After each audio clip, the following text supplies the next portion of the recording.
Hey everyone, Azim here. We are starting chapter 12, appendicular muscles. We've already gone over the muscles of the axial skeleton, muscles that control your facial expression, chewing, breathing, positioning your vertebral column, muscles like that. Here we're going over muscles that help position your arms, which include your brachial, anabrachial, manual regions, and your legs, which include your gluteal, femoral, crural, pedal regions. I think I forgot deltoid up here, but arms and legs, we're moving our arms and legs. And included in moving your arms and legs is stabilizing. So we'll be talking about the pectoral girdle. The pectoral girdle is what stabilizes your arm. The pelvic girdle is what stabilizes your leg. As I've mentioned before, there's a lot of muscles in the body, a lot of different skeletal muscles. We're not going to be going over every single one. So the ones that I'd like you to know are limited to this discussion.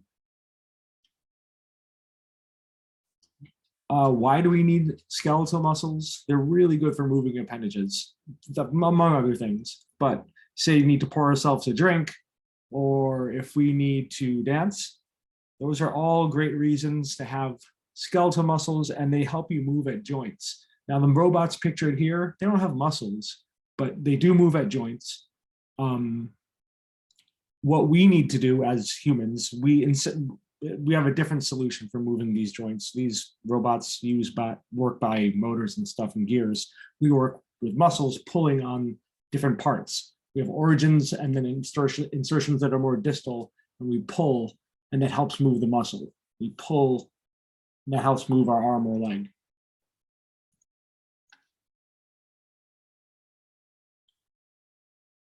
So we're starting the appendicular muscles here, appendicular musculature. That's of the arms, hands, legs, and feet. We want to stabilize our arms and legs, stabilize with our pelvic and pectoral girdles. We want to move our arms and legs. We want to also absorb shocks and jolts. It's good shock absorbers, so we don't just hit our vital organs, hit our brain, hopefully not. And also strengthen our joints. When we say strengthening a joint, what we really mean is strengthening the muscles around a joint. That's what gives our joints stability.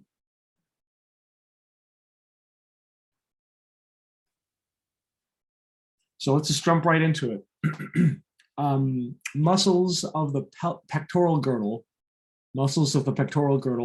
that connect to our clavicle, our collarbone, and our scapula, our shoulder blade. They connect these bones to the vertebrae or to the ribs. The first muscle that we're going over, we actually went over back in the axial musculature, muscles of the axial skeleton, because it helps not only position your cervical vertebrae, but it also helps move your shoulders. The trapezius muscle is this really large muscle attached to the occipital bone, to the vertebrae, lots of them, all the spinous processes of many vertebrae, and then attaches to the scapula.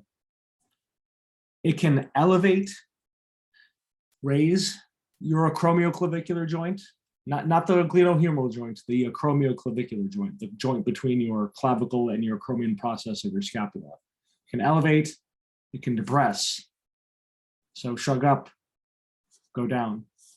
It can also retract. Retract is to have your acromioclavicular joint go backwards. Elevate, depress, and retract your acromioclavicular joint. How can it do so many different things and even opposing movements with just one muscle?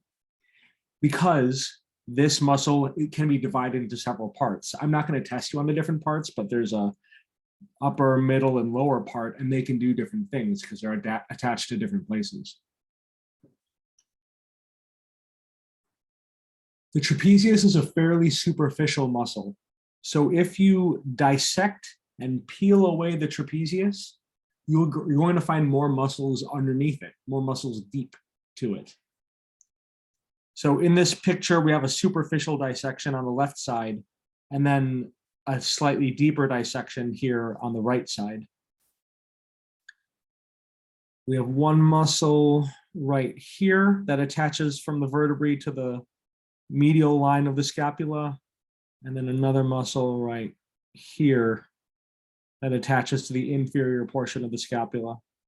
One's slightly bigger than the other, and they're both shaped like a rhomboid.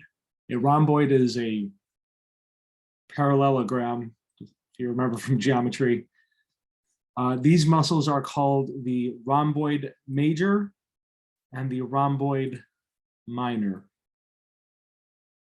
If you recall, when I talked about zygomaticus major and minor, the zygomaticus major was a little bit lower, minor was a little bit higher. This is true here also.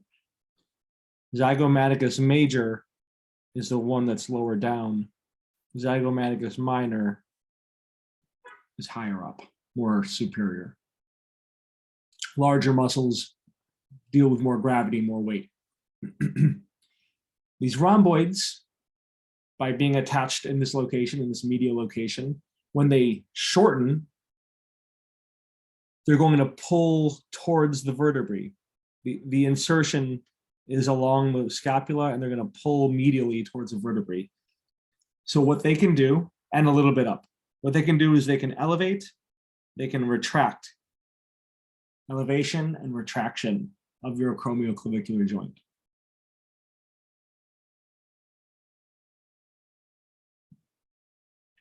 There's one more muscle in this deeper dissection that I'd like you to know, attached to the medial portion of the scapula.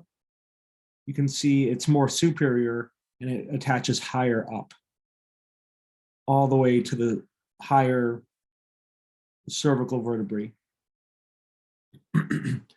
This is called the levator scapulae. It elevates the scapula, and it does it more so than the other two because it's attached higher up. Levator scapulae.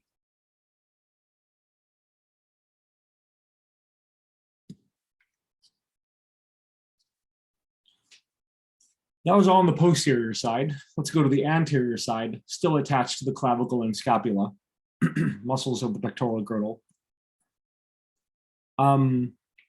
Once again, here on the left, or I should say on the right side, this is the right side of the person's body. On the right side of this person's body, this is a superficial dissection. And then on the left side, we're showing a deeper dissection. So you can notice that the pectoralis major has been removed on this other side.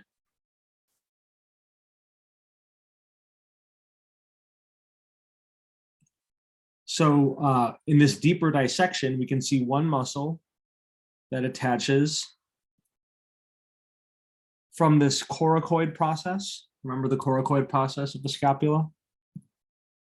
It attaches from the coracoid process of the scapula to the ribs. There's an attachment here, muscle here, a portion of muscle here.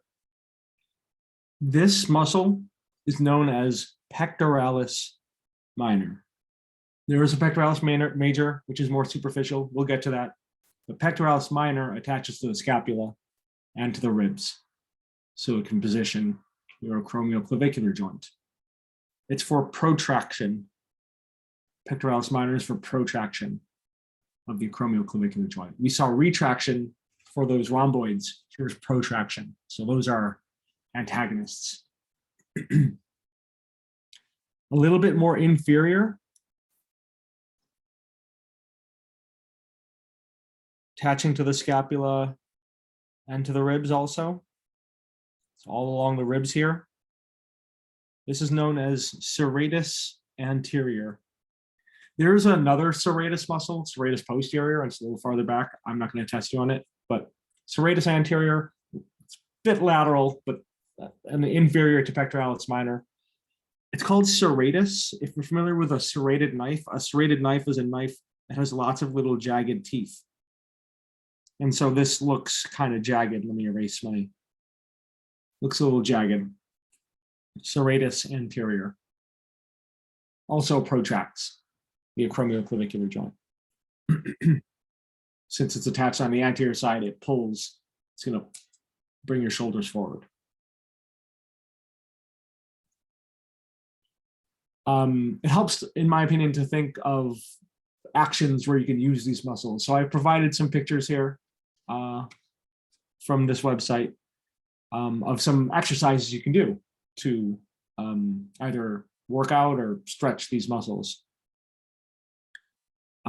There's also some really good yoga books out there that show anatomy of which muscles are being used in different positions. So in this, where we start lying prone on the bench, and then we're doing a lot of different motions here, but it involves retraction, among other things. We're using the rhomboids, rhomboid major, minor, and the trapezius. When you put your hand up against a wall and stretch your palm and forearm, you're also stretching your pectoralis minor. You're also using pectoralis minor when you protract. Like if you get in a push-up position, don't actually do a push-up, but just kind of bring your shoulders poking like that. That's would be working your pectoralis minor as well. More trapezius work. If you do this pull down motion, so you grab up here and you go like that. Again, more than just retraction, but it involves retraction of your acromioclavicular joint. And then this military press where you're pushing your hands up superiorly, that involves protraction, among other things, using your serratus anterior.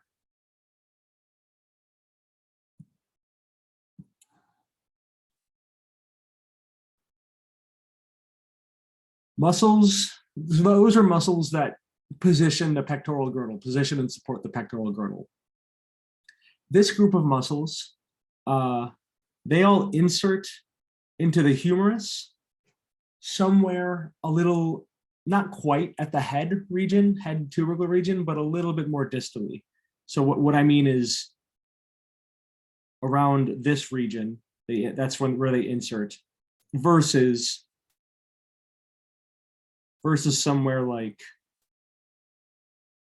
over here. We're going to get to muscles that insert here in a minute, but right now we're where the blue arrow is. We talked about pectoralis minor, that did not insert into the humerus. Pectoralis major does. Pectoralis major is this really large muscle here. Since it's inserting into the humerus as well as attaching to the clavicle and sternum and ribs, it can do a lot. It's a large, broad muscle. It can flex your glenohumeral joint. So flexion is when you bring your arm this way. It can extend as well. Oh, sorry, not extend. Flex, flex.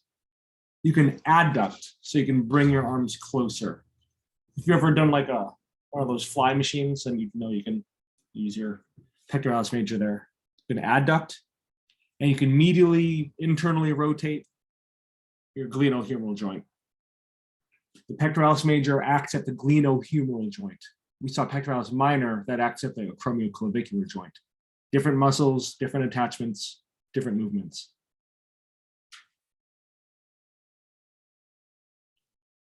Latissimus dorsi, we saw this also with the axial musculature, but it does more than just position the vertebral column, which it does, and that's important. Since it's on the posterior side, attaching to the vertebrae,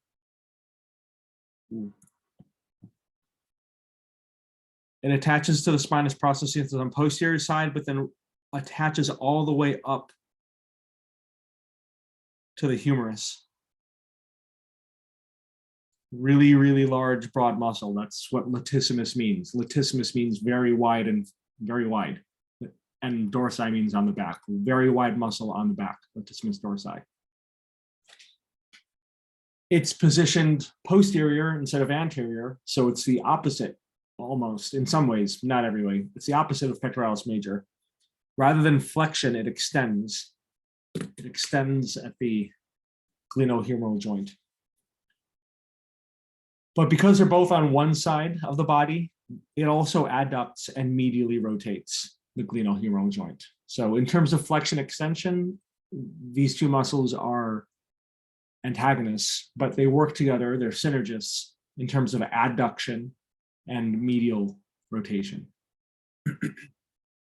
It can also depress the acromioclavicular joint, the latissimus dorsi. So those lat pull downs, it can help bring your shoulders down, depress the acromioclavicular joint.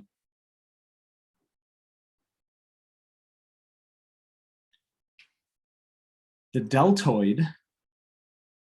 deltoid muscle is found in the deltoid region. So this one is a muscle that sits on the clavicle and scapula, attaches to the humerus, large pennant muscle.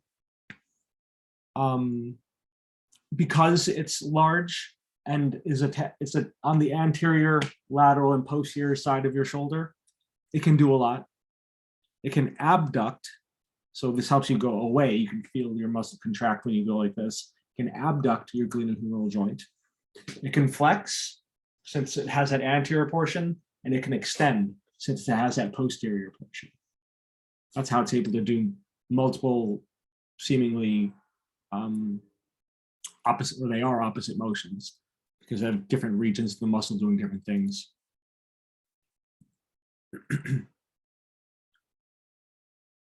One more muscle that is a lot like latissimus dorsi, but just really small, relatively, is teres major. Teres major, if you follow down here, is this muscle. It's attached to the inferior portion of the scapula, and then it inserts into the humerus in a very similar spot as the latissimus dorsi.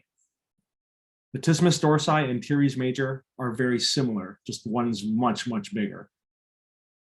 The teres major, because it inserts into a similar place as the latissimus dorsi, it also is used for extension. It's also used for medial rotation. It's not used so much for adduction because it's relatively smaller and its position is very different. It's only attached to the scapula and not to the vertebrae.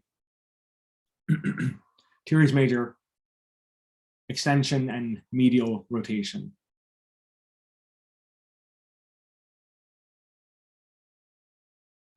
Some examples of how you can use these muscles. You may all know about bench presses and how those work your pectoralis muscles.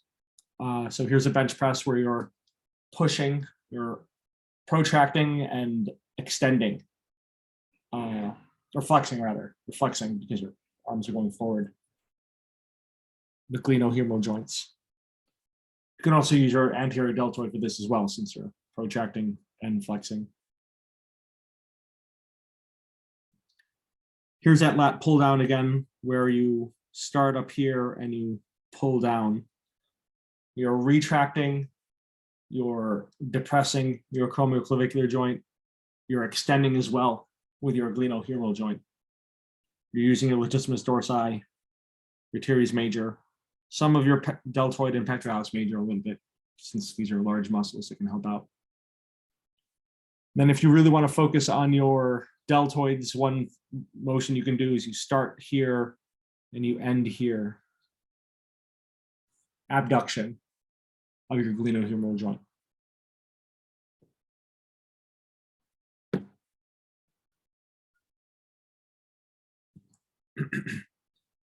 I mentioned earlier about muscles like pectoralis major, latissimus dorsi, teres major. Let me actually go back. Take a look over here. Look at where pectoralis major is inserting.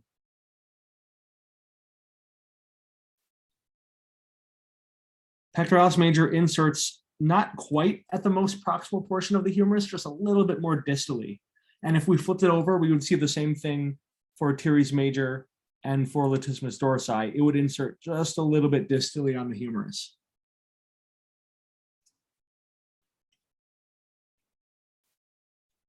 These four muscles They don't insert just a little bit distally of the head tubercle region. They insert on the tubercle. So let me go back to compare one more time. We saw these pectoralis muscle, which is dorsi, deltoid, teres major, they're inserting a little bit lower. This next group of muscles are inserting into the lesser, or that's the greater tubercle, and the lesser tubercle. They're inserting into these very proximal portions of the arm. So rather than moving the arm in great abduction, flexion, extension motions, we're going to have more rotational motions. There's less torque, and we're getting more rotation. So these muscles that insert into the greater or lesser tubercle, these are collectively known as the rotator cuff muscles. They surround the cuff of the shoulder, of the glenohumeral joint. If we look from a posterior view, that's over here on the right side. From a posterior view, here's our scapula, and we can see the spine of the scapula. Sitting in the supraspinous fossa is the supraspinatus. Sitting in the supraspinous fossa is the supraspinatus. It's above the spine.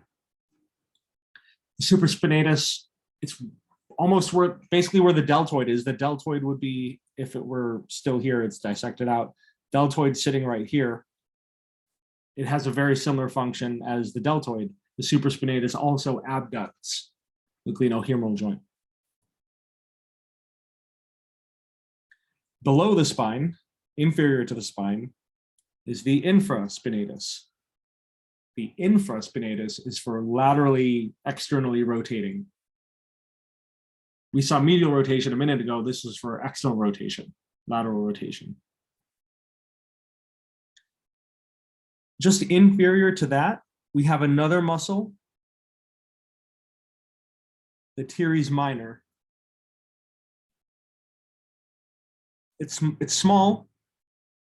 I can't show the whole thing because it's a little bit deeper, but note how teres minor is just above teres major. It's a little bit superior. Remember, minor is smaller and a little bit higher. And it inserts more proximally. It inserts on the greater tubercle. This is also for lateral external rotation. I want you to notice the difference once again here.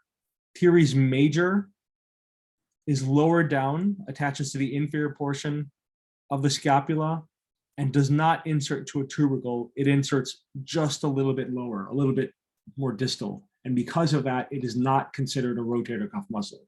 Teres minor is a rotator cuff muscle. Teres major is not.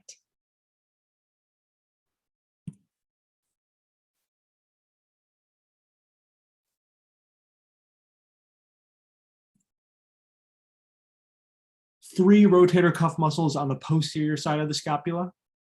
On the anterior side of the scapula, which is what we have over here, just a quick frame of reference. We've removed the pectoralis muscle, we've removed the pectoralis minor and the serratus anterior. We've even removed some ribs. Ribs have been cut away here. The lungs have been removed. So we're looking anterior side of the scapula. And we see this large flat muscle sitting here on the anterior side of the scapula, attaching to the lesser tubercle. This is the subscapularis because it sits in the subscapular fossa. Subscapularis because it's on the anterior side, it's for medial internal rotation. The others, infraspinatus, teres minor for lateral rotation.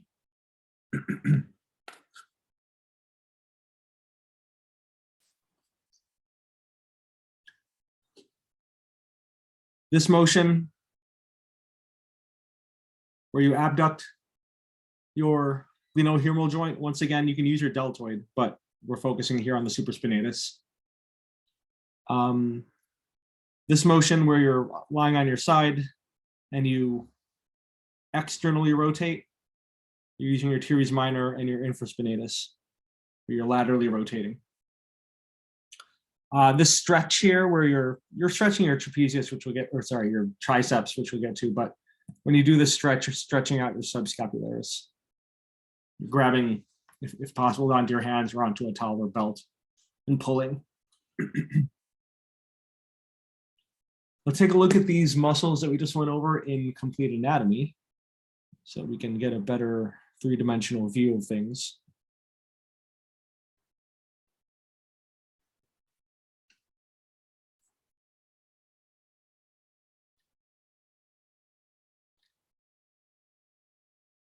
Okay. Posterior view.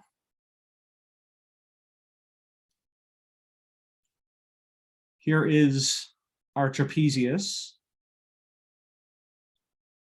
There's one portion of the trapezius. Let me isolate the one whole trapezius muscle.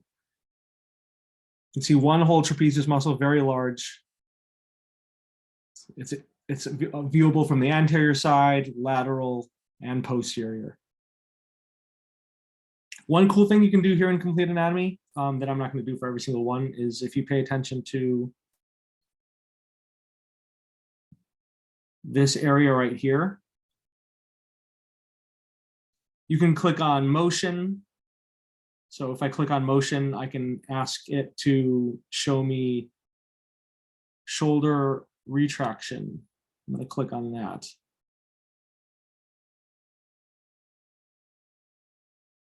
And it shows you the motion that the muscle can allow. So that's pretty neat if you need a way to look at what does retraction look like. So here's retraction right now. There's the retraction. And that can be done because of the trapezius. Other things you can do.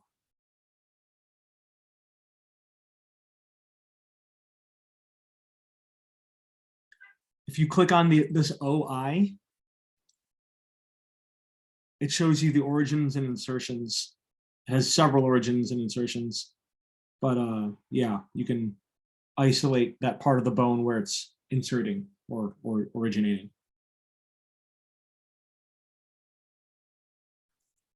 When we get to the nervous system, you can look at what nerves control these muscles. When we get to the circulatory system, you can see which arteries supply blood to these muscles. You can look at exercises, you can look at stretches, so I encourage you to explore this program further.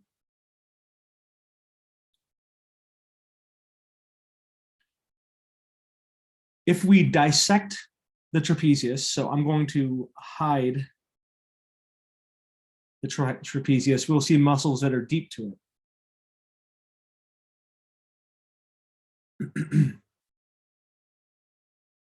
This one highlighted here is the rhomboid major.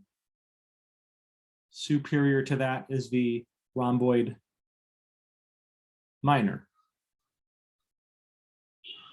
And then attached to the very tip corner is the levator scapulae.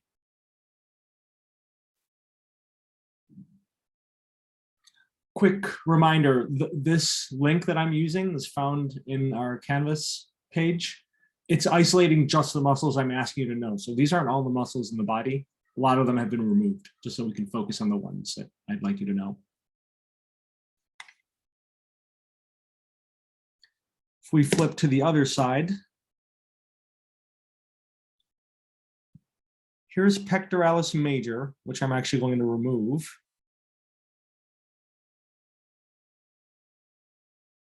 So that we can see pectoralis minor. There's pectoralis minor. And then a bit inferior and lateral is serratus anterior. Broader muscle, jagged looking. See the little jaggedness of it, the zigzagginess.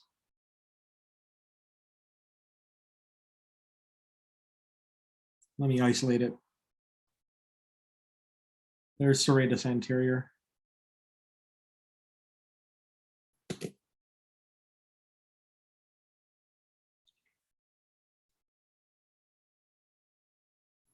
Let me show you pectoralis major.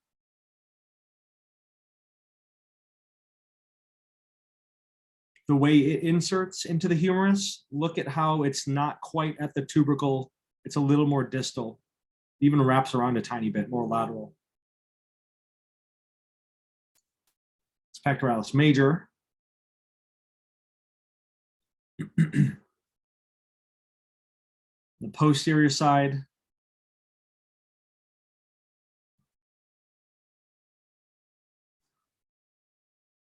Here's latissimus dorsi. Once again, look at how it inserts into the humerus. It inserts into the humerus a little bit distal of the tubercle.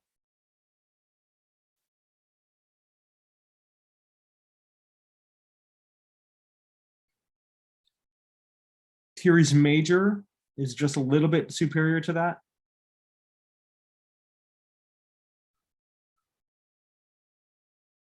Here's teres major, also inserting in a similar spot as the latissimus dorsi.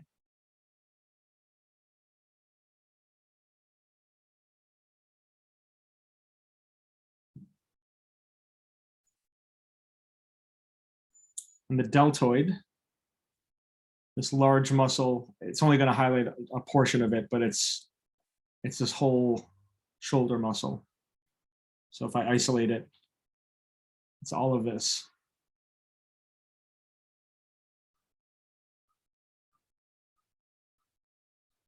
Attaching all along the spine of the scapula, anterior on the clavicle, and then a bit distal on the humerus.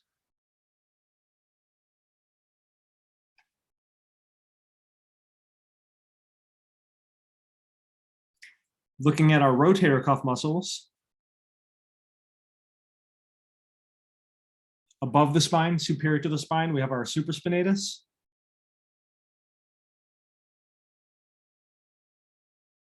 There's the supraspinatus muscle. Below the spine, we have the infraspinatus. Let me actually remove the deltoid so you can see it better.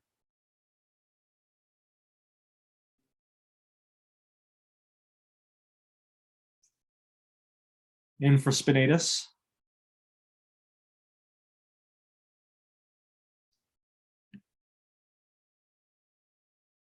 Look at how they both attach to the greater tubercle. Once again, the supraspinatus attaching to the tubercle, greater tubercle. Infraspinatus. And then teres minor. Just forming that circle, hence rotator cuff for that motion. Teres minor is not the same thing as teres major. Look at the difference in attachment. Teres minor attaches to the tubercle. Teres major attaches a bit more distal and a bit more anterior as well.